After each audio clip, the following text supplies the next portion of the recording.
अस्सलाम वालेकुम दोस्तों, उम्मीद करता हूँ आप सब ठीक होंगे। जो फेक न्यूज़ आया हुआ है कि जो है ना 10 सितंबर दिन को 12 बजे स्लिप आने वाला है, जो भी कहता है, जो भी यूट्यूबर ये न्यूज़ फैला रहा है, बिल्कुल फेक है।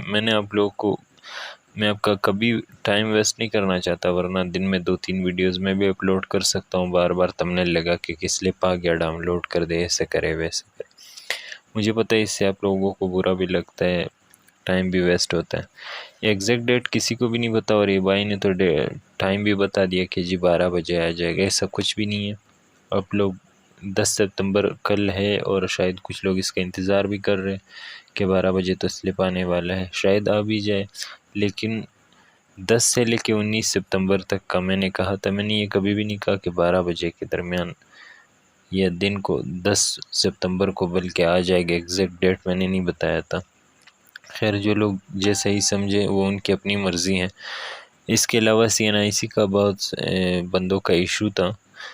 उनका CNIC अप्लाई करते वक्त काम नहीं कर रहा था, तो उन्होंने किसी ने नंबर गलत लगा दिया ताकि रजिस्ट्रेशन हो सके। इसके अलावा कुछ लोगों ने अपनी CNIC की बजाय अपने पेरेंट्स का CNIC वहाँ पर रजिस्टर करवाया है। तो इस चीज़ से इशू तो नहीं हो सकता। इस तरह से हो सकता है कि रजिस्ट्रेशन के बाद अगर आप अपना CNIC वापस वहाँ पर एंटर कर दे तो फिर कोई मसला नहीं है।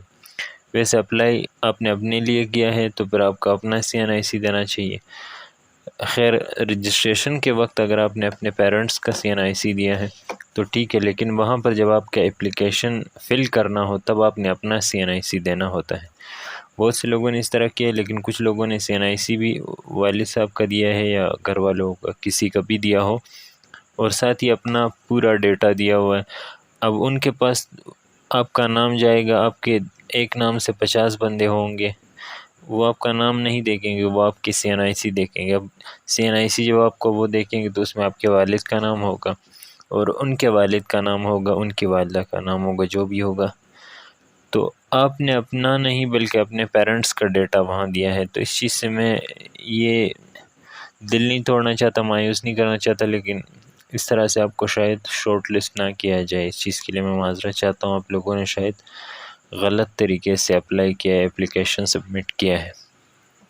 इसके अलावा जिन लोगों ने कहा कि हमारा जो है वो ओवरवेट का इशू है, बहुत ज़्यादा वज़न है हमारा, इस चीज़ से SF को कोई मसला नहीं होता। SF वालों को बस आपकी काबिलियत चाहिए, उनको आपकी पर्सनालिटी नहीं चाहिए, आप कैसे दिखते हैं या आपका हुलिया कैसे, ये वही चीज़ें वो नहीं देखते।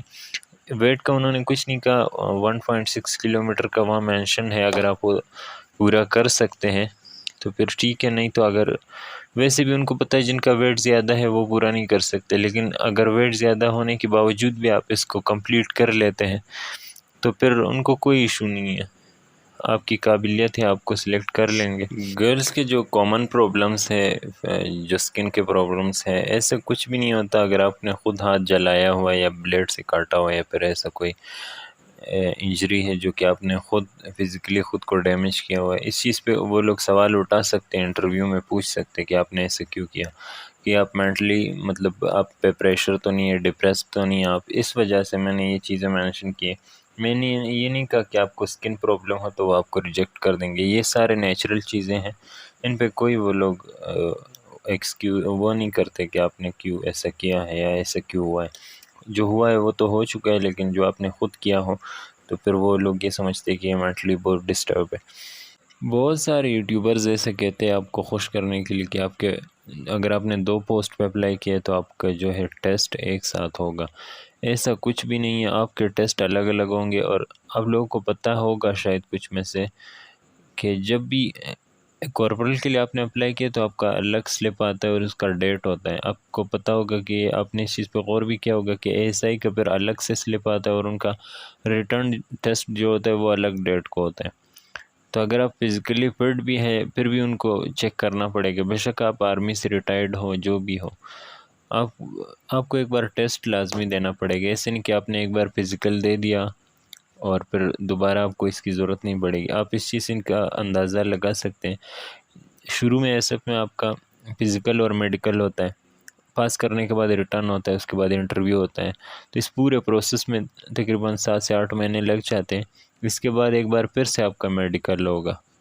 ये चीज़ पता करने के लिए कि इन 7-8 महीनों में आपको फिर से कोई इंजरी तो नहीं हुई, कोई आपको मेंटली फिर से कोई आपको प्रॉब्लम तो नहीं हुआ घर की तरफ से, या कोई एक्सीडेंट वगैरह, कोई और बीमारी ऐसे खुदा न खास्ता जिसकी वजह से आपको फिर बाद में मसलों मसाइल का सामना ना करना पड़े। इसके बाद फिर से आपका मेडिकल होता है फ़ाइनल। तो इस चीज़ से ये ज़ाहिर होता है कि बेशक आप जितने भी फ़िट हो, ये फॉर्मेलिटी आपने पूरी करनी होगी। टेस्ट आपने लाजमी देना होगा, बेशक वो रिटन हो, वो मेडिकल टेस्ट हो, वो जो है ना फ़िज़िकल टेस्ट हो, चाहे जितने पोस्ट के लिए आपने अप्लाई किए हैं उनका टेस्ट देना पड़ेगा। नॉन यूनिफॉर्म पर जिन लोगों ने अप्लाई किया उनका 2 तरह का टेस्ट होता है। एक तो ड्राइवर की बात करते हैं, ड्राइवर का एक तो पहले तो इंटरव्यू होता है, इंटरव्यू पास करने के बाद उनको कार के पास ले जाके उनके कार के जितने भी कंपोनेंट हैं उनके बारे में पूछा जाता है। अंडरहोल जितने भी कंपोनेंट है जो बोनट के नीचे है, कार ड्राइव करने के तरीके और सिग्नल्स के बारे में पूछा जाता है। अलग अलग सिग्नल्स के साइन होते हैं, उनके बारे में पूछा जाता है कि ये साइन किस लिए होता है, ये साइन किस लिए होता है, और अगर आपको सामने ये साइन नज़र आए तो इसका क्या मतलब है, स्पीड लिमिट के बारे में। इसके अलावा बहुत सारे कॉमन चीज़ें जो कि ड्राइवर को पता होने चाहिए। और बाकी नायब कासिद क्या हो गया, उनका इंटरव्यू होता है। इसके अलावा जो लोअर डिवीज़न क्लर्क, अपर डिवीज़न क्लर्क, जो यूडीसी एलडीसी है, उनका जो है वो रिटन टेस्ट होता है। रिटन टेस्ट पास करने के बाद रिटन टेस्ट इनका जो होता है वो कॉर्पोरल से भी मुश्किल होता है, क्योंकि इनकी जो पे स्किल है वो जो है ना कॉर्पोरल से भी अबाव है, इससे भी ऊपर है। तो रिटन टेस्ट पास करने के बाद आपका इंटरव्यू होगा और उसके बाद फाइनल मेडिकल होता है। इसके अलावा इनका कोई दौड़ वगैरह नहीं होता।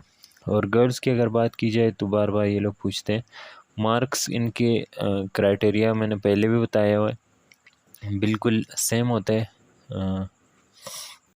13 मिनट में कंप्लीट करने के मतलब 13 मिनट जो इनको बेसिक दिए जाते हैं, 13 मिनट में रनिंग कंप्लीट करने के इनको 10 मार्क्स मिलते हैं। इसके अलावा फिर ऐसा ऐसा कम होते जाएंगे, वो मुझे ठीक से याद नहीं, मैंने अपनी पिछली वीडियो में मेंशन किया हुआ था, अपनी पिछली वीडियो में पूरा बताया हुआ था, तो उसको देख के आप लोग फिर ख़ुद को प्रिपेयर कर सकते हैं। इसके अलावा लोगों की कोई पुशअप्स नहीं होते, कोई क्रंचेस नहीं होते।